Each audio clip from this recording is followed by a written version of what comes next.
ও চাচা, কোনে যাচ্ছ? এইদিকে এসো।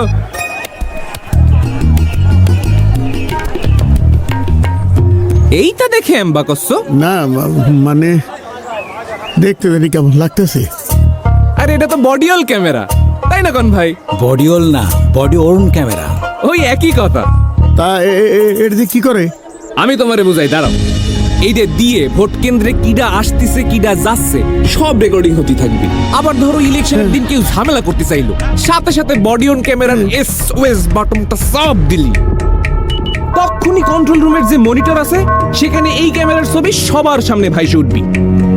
কন্ট্রোল রুমেতে পুলিশের কাছে জিজ্ঞেস বোঝে সমস্যাটা কি, পুলিশে আর একটা বাটন চাইবে যখনই কইব সাথে সাথে ডাইরেক্ট অ্যাকশন।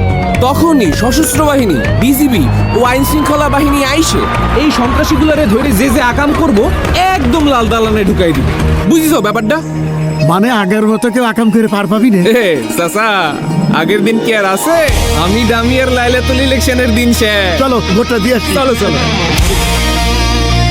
আপনার নিরাপদ ভোট প্রদানে আপনার পাশে সার্বক্ষণিক নিরাপত্তায় আছে সশস্ত্র বাহিনী, বিজিবি ও আইন শৃঙ্খলা বাহিনী।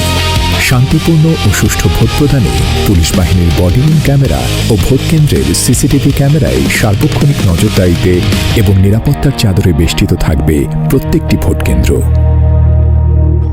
সংসদ নির্বাচন আর গণভোট দুইটার ব্যালট পেপার কি এক লগে দিতেছেন? জি, এই যে। তাই আপনার সাংবিধানিক অধিকার প্রয়োগ করে দেশ পুনর্গঠনে অংশীদার হয়ে দেশের মালিকানা বেছে নিন।